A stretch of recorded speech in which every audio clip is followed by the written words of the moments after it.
Hamdan wa syukron ala nimatillah, asyhadu an la ilaha illallah wa asyhadu anna Muhammadan abduhu wa rasuluhu alladzi la nabiyya ba'da, amma ba'du. Sahabat Lazversis yang berbahagia dimanapun berada, alhamdulillah ini kita masuk ke episode kelima ya. Episode kelima bincang seputaran zakat, infak dan sedekah. Dan hari ini kita hadir bersama kita juga sahabat sekaligus ustadz kita, Al Ustadz Aep Muhammad Saifuddin, akan berbincang saat ini seputaran isu-isu masih tentang perzakatan, tentang zakat, di mana yang memang hari ini yang menjadi banyak pertanyaan itu orang-orang banyak nanya sebenarnya yang berhak menerima zakat itu seperti apa. Bahkan di beberapa media kan sampai diisukan beberapa program pemerintah itu bisa pakai dana zakat atau lain sebagainya. Nah kira-kira kalau secara sudut pandang Islam khususnya syariatnya itu orang yang memang berhak menerima zakat itu apa aja sih? Alhamdulillah nahmaduhu wa nasta'inuhu wa nastaghfiruh wa na'udzu billahi min shururi anfusina wa sayyiati a'malina may yahdihillahu fala mudilla lahu wa may yudlil fala hadiya lahu. Asyhadu an la ilaha illallah wa asyhadu anna Muhammadan abduhu wa rasuluh. Amma ba'du. Baik, sebagaimana tadi yang telah disampaikan, saya mencoba menanggapi terkait kontribusi zakat, mesti siapa yang berhak untuk mendapatkannya. Kita lihat di dalam surah At-Taubah ayat surah ke-9 ayat ke-60, Allah Subhanahu wa taala berfirman, a'udzubillahi minasyaitonir rajim, innamas shadaqatu lil fuqara'i wal masakin wal 'amilina 'alaiha wal mu'allafati qulubuhum wa fir riqabi wal gharimina wa fi sabilillahi wa ibnis sabil fariidatan minallah wallahu alimun hakim. Nah, berdasarkan surah At-Taubah ayat 60 ini, Allah Subhanahu wa taala menetapkan sebagai bagian yang berhak untuk mendapatkan pembagian zakat itu ada 8 asnaf, seperti 8 golongan atau kelompok. Yang pertama di sini disebutkan lil fuqara, bagi orang yang fakir, wal masakin, yang kedua wal miskin, wal amilin 'alaiha, dan amil yang diberikan kontribusi untuk hak untuk menerima dan ikut serta dalam kontribusi zakat. Kemudian wal mu'allafati qulubuhum, seorang mu'allaf, wa fir riqab, dan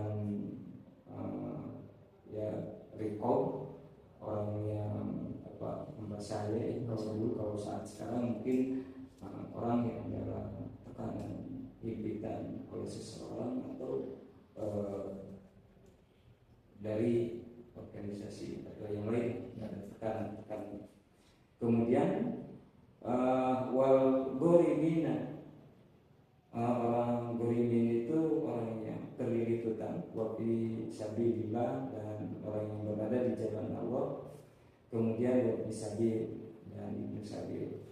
Nah, itu diantara 8 asnaf yang Allah Subhanahu wa taala tetapkan, dan ketetapan ini bukan dari Nabi juga kaum mukminin, tetapi ketetapan ini merupakan datang dari Allah Subhanahu wa taala. Fariidatan minallah wallahu alimun hakim.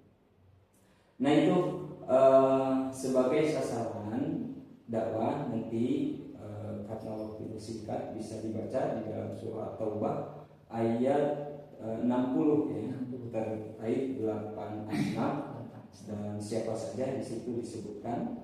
Dan saya memberikan catatan bahwa golongan-golongan ini, asnaf-asnaf ini merupakan ketentuan ilahi. Jadi memang kalau zakat ini nggak bisa sembarang orang terima berarti ya saya. Tidak sembarangan orang menerima, memang ada jalurnya. Jalurnya harus 8 Asnaf ini. asnaf ini ya. Tadi ada fakir miskin, gitu. Ada amil, ada yang hamba sahaya dan lain sebagainya. Jadi memang berarti seorang pengelola zakat itu memang harus pintar-pintar ya, pintar-pintar tahu ini siapa memang yang harus nerima ini yang berhaknya. Iya, harus tepat dan kena sasaran. Oleh karena itu nanti di sini kan dilihat dari judul ya, distribusi zakat, bagaimana cara membantu umat begitu. Nah, kita dalam hal ini lebih ke fokus pada pengelola supaya efektivitas. Nanti supaya membangun sebuah kesadaran bahwa baik orang yang mempunyai kewajiban untuk mengeluarkan zakat dan orang yang berhak untuk menerima ataupun orang yang dipercaya diangkat untuk menyalurkan zakat itu, nah itu bukan karena hal yang lain, tetapi memang Allah telah tetapkan, Allah telah pilih gitu, sebagai tugas. Oleh karena itu kita mesti pahami Allah menetapkan syariat zakat itu dalam rangka satu, memuliakan orang yang mengeluarkan zakat, juga Allah memuliakan orang yang menerima zakat. Nah, yang diberikan tugas untuk mengkontribusi, menyalurkan pada hakikatnya bukan karena nanti keinginan satu sama lain, tapi itu merupakan tugas ilahi. Oleh karena itu merupakan sebuah amanah, gitu, tanggung jawab. Cuma yang menjadi menarik ini untuk membangun sebuah kesadaran, baik itu orang yang mengeluarkan zakat harus tertanam di dalam diri bahwa syariat zakat ini dalam rangka tutohiruhum wa tuzakihim. Tutohiruhum itu bukan hanya sebatas membersihkan harta, tetapi membersihkan jiwa. Jadi orang yang mengeluarkan zakat bukan membersihkan harta semata, tetapi intinya adalah membersihkan si pemilik harta, kan gitu. Waktu zakihim yang kedua ini sebagai maqasidus syariah. Tujuan Allah menetapkan syariat itu dengan kalimat tutohiruhum tadi, membersihkan harta dan jiwa. Waktu zakihim, nah dengan keyakinan bahwa dengan mengeluarkan zakat itu di samping harta bersih tumbuh berkembang gitu. Artinya orang yang mengeluarkan zakat itu ya intinya sukses kan gitu. Artinya banyak dan ketentuan ini dalam rangka nanti kalau kaitan dengan tanasub ayat itu dalam rangka membersihkan dari dosa. Ya. Jadi memang ternyata yang pertama tadi saja untuk penerima zakat ini memang ada kategorinya. Yang kedua, ini kategori juga tak bisa ditawar ya, karena memang ini Allah sendiri yang memerintahkan ya. Termasuk juga tadi salah satunya hikmahnya untuk yang menerima zakat, yang membayarkan zakat, ternyata itu punya korelasi dan itu adalah bagian dari hikmahnya. Jadi termasuk zakat tadi dikelola ya oleh pengelola zakat. Terima kasih. Saya kalau terkait lembaga ini bagaimana jika lembaga zakat ini menyalurkan dana zakat kepada mustahik, itu kira-kira ada cara atau seperti apa? Jadi apakah memang harusnya itu zakat itu oleh lembaga atau memang boleh langsung atau seperti apa sih? Iya, begini.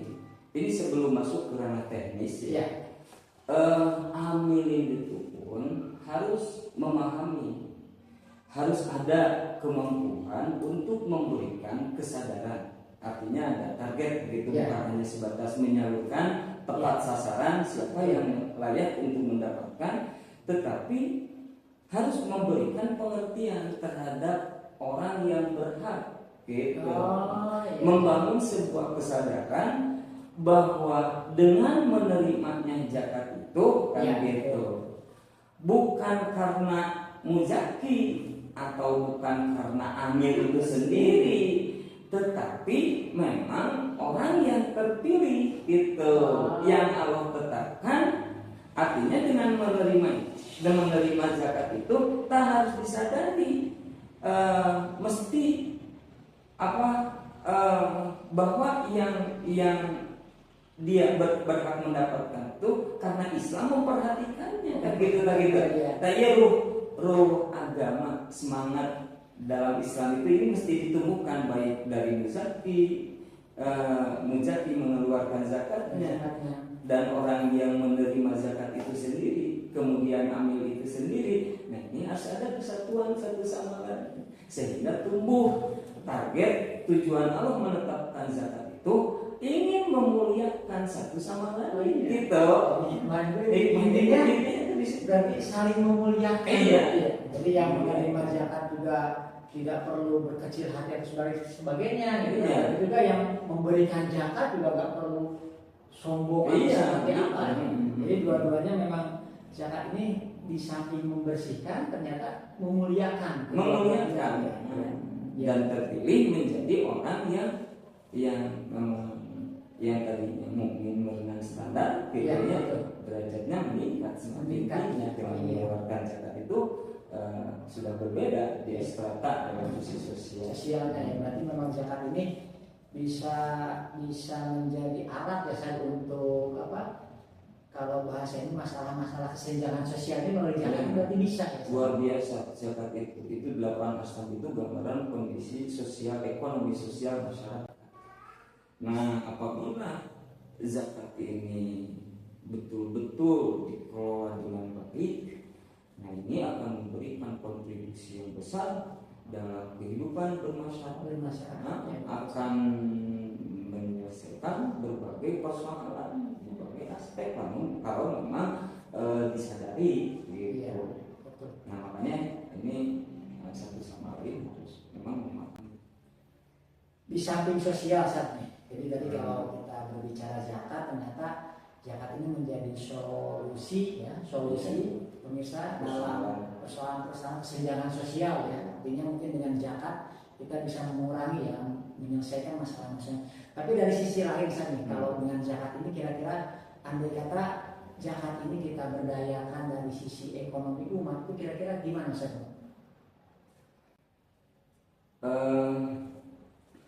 Kalau dilihat dalam sisi signifikan terhadap pemberdayaan ekonomi umat, ada beberapa hal yang nanti mesti diperhatikan. Yang pertama itu manfaatnya itu yaitu mengurangi kesenjangan dalam sisi ekonomi itu. Dan ini tidak mungkin tidak dibahas dengan rinci. Ini sebagai gambaran besar saja. Ini yang kedua, meningkatkan kesejahteraan sosial nanti dengan nanti kan ada tumbuh di kalangan masyarakat terutama ekonomi menengah kepercayaan diri untuk dengan zakat ini akan dapat membantu memenuhi kebutuhan dasar masyarakat yang kurang mampu. Kemudian yang ketiga yaitu mendukung dalam sisi pendidikan sehingga besar harapan begitu dan zakat ini bisa disalurkan dalam rangka membantu dalam sisi pendidikan, mencerdaskan supaya nanti ada masa depan yang lebih cerah. Kemudian yang keempat, meningkatkan kesejahteraan. Jadi zakat juga bisa digunakan untuk menyediakan layanan dalam sisi kesehatan bagi yang membutuhkan gitu.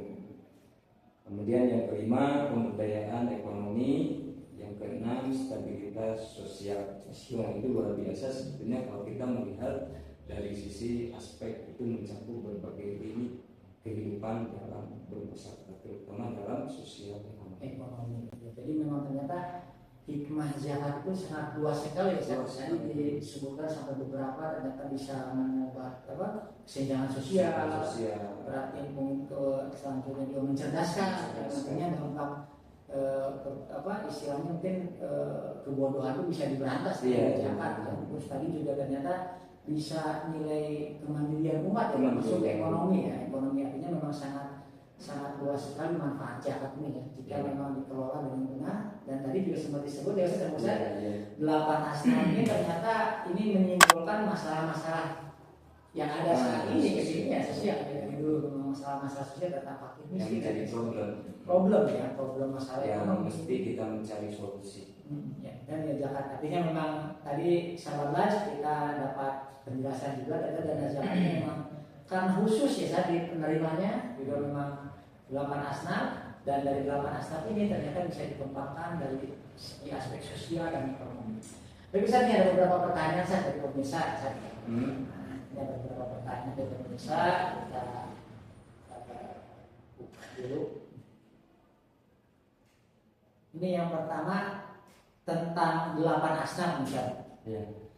Dari tadi kan disebutkan 8 asnaf penerima zakat. Nah, kalau misalkan memang dari sisi Al-Quran atau mungkin ada perintah khusus yang misalkan diprioritaskan ini asnafnya, jadi yang pertanyaan yang mana yang menjadi prioritas penyaluran zakat dari 8 asnaf ini, atau memang gimana itu Ustaz? Iya, nanti ada hadis-hadis yang lebih berhak begitu ya, yang lebih berhak untuk mendapatkan zakat itu. Cuma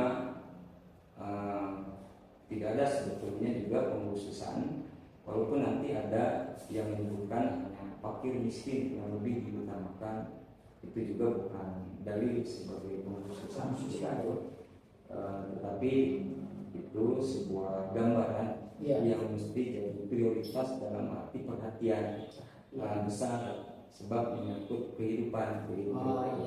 Jadi skala prioritas, bukan khusus, hanya tetap 8 asnaf ini merupakan jadi target di dalam asnaf yang berhak untuk mendapatkan zakat. Jadi memang tidak ada prioritas khusus ya. Yang pasti sesuai dengan kondisi kebutuhan itu aja diutamakan Ustaz. Ya saya pertanyaan kedua nih Ustaz. Ini apakah dana zakat ini dapat menjadi solusi jangka panjang Ustaz, dan berkelanjutan terhadap permasalahan ekonomi sosial keumatan saya kira-kira dengan zakat ini akan menjadi solusi atau seperti apa saya kira-kira? Itu ketara ya, jelas sekali bahwa apabila dana zakat ini dikelola dengan baik, dengan benar, dan sudah tumbuh kesadaran dari kalangan admin yang posisinya sebagai muzaki terhadap persoalan-persoalan umat ini, nah ini akan menjadi solusi besar. Makanya solusi terhadap aspek sosial ekonomi permasalahan umat ini akan menjadi luar biasa, akan menjadi daya dongkrak apabila sudah tumbuh kesadaran. Ini kan masih ada ketimpangan ya. Kesadaran zakatnya belum tumbuh, dalam sisi pengelolaannya juga belum begitu efektif, begitunya dalam proses terus tahapan. Kemudian kita juga masih mengefektifkan penyaluran distribusi supaya betul tepat sasaran dan sesuai dengan yang diharapkan oleh Allah Subhanahu wa Ta'ala sebagai sang pemilik syariat. Nah, ini perlu proses nih. Cuma yang jelas sebagai gambaran itu mempunyai dampak yang luar biasa dalam menyelesaikan persoalan sosial masyarakat. Jadi memang ternyata kalau dengan catatan tadi ya saja, pertama kesadaran dari administrasi, pengelola ternyata ya. Jadi zakat ini bisa menjadi solusi dengan catatan kesadaran seorang muzakinya, terus juga lembaganya ya saja, pengelolanya dengan benar-benar dan lain sebagainya. Dan itu akan menjadi sebuah solusi masalah-masalah keumatan khususnya di sosial dan ekonomi. Ustaz, satu lagi pertanyaan saya sebelum nanti sesi kita berakhir Ustaz nih. Ini mana yang harus diprioritaskan? Ustaz, ada yang nanya ini, mana yang harus diprioritaskan antara memberi makan seseorang hari ini atau membantu mereka mandiri di kemudian hari? Jadi apakah memang mending kasih makan dulu atau mungkin kita kasih kayaknya aja dulu gitu? Sudah prioritaskan. Itu tergantung ya kondisional sebetulnya. Kalau misalkan memang butuh untuk makan saat ini gitu, karena tidak ada, kenapa tidak kita memberikan makanannya kan begitu, memberikan makan. Cuma kita bukan hanya berpikir waktu itu saja, tetapi kita juga merancang, mempunyai gambaran bagaimana ini begitu, supaya ke depan tidak terjadi seperti ini begitu. Kalau dalam sisi ekonomi menjadi mandiri, kasih solusi-solusi, bagaimana kita memetakan, mempolakan supaya si orang tersebut mau merintis usaha gitu dengan baik sesuai dengan nanti yang diberikan arahan supaya bisa mandiri. Itu kan sebagai solusi soal, dan itu bukan skala prioritas memberi kail atau memberi makan. Nanti kelihatannya, soalnya ini terkait dengan makan juga. Fakir miskin itu bisa jadi pagi bisa makan, sore belum tentu kan? Sore bisa makan, pagi juga belum tentu. Artinya ada yang mesti diperhatikan. Memang butuh, bukan masalah nominalnya, tapi ini nih kaitannya dengan perutnya ini dulu ya saja. Karena bukan hanya perut, bisa jadi nyawa juga jadi taruhan kan. Makanya memang harga faktor yang juga ini kefakiran itu, meningkatkan kefakiran itu, ini menjadi skala juga prioritas yang mesti jadi perhatian dalam sisi perbaikan kondisi.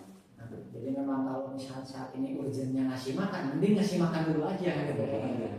Masalah nanti jadi mandiri itu belakangan proses ya. Oke, baik pemirsa Sobat Las dimanapun berada, alhamdulillah nih hari ini saya bincang-bincang di episode kelima. Mudah-mudahan kita mendapatkan, bisa mengambil hikmah saja dari pembicaraan kita saat ini, termasuk juga tadi temanya tentang pendistribusian zakat, penerima manfaatnya juga tadi sudah disebutkan. Ternyata zakat ini memang unik, jadi tidak bisa disembarang kita berikan saja. Jadi harus dilakukan astaf karena memang itu sudah menjadi ketentuan Allah Subhanahu Wa Taala. Baik Sobat Las, untuk bincang hari ini dicukupkan sekian. Ustaz, terima kasih nih atas waktunya, juga mohon maaf juga nih apabila ada kesalahan-kesalahannya.